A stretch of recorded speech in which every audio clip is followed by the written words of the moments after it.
Hello అండి. నాటుకోడి ఉందా అంటే మా ఇంట్లో అమ్మవారి పండగ వచ్చిందని అనుకోవడమే. సో, అమ్మవారి పండగకి మేము పూరి, నాటుకోడి కూర ఎలా తింటామో ఇప్పుడైతే నాటుకోడి ఊరు నుంచి మా అత్తయ్య పంపించేశారు. సో, దానికోసమైతే నేను పూరి పిండి అయితే కలుపుతున్నాను. పూరీను, నాటుకోడి చికెన్ కర్రీ చాలా ఇష్టం మా వాళ్ళందరికీ కూడా. ఇంకా పూరి కలిపేసి దాని కాంబినేషన్ చికెన్ అయితే రెడీ చేసేస్తాను. దానికి ఉల్లిపాయలు అయితే కట్ చేశాను.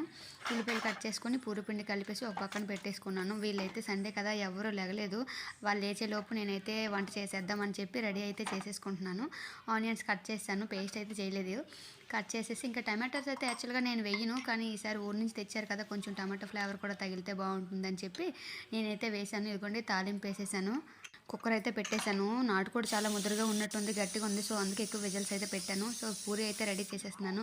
మా వాళ్ళైతే ఆకలేస్తుంది అంటున్నారు. సో, వీళ్ళైతే లెగలేదు పెద్దవాళ్ళు ఎవరైతే, కానీ పిల్లలైతే లేచారు. సో, దానికోసం అయితే పూరి రెడీ చేసి నాటుకోడి కర్రీ అయితే చేస్తాను. టేస్ట్ అయితే చాలా బాగుంది. అమ్మవారి పండుగ వచ్చినట్టే.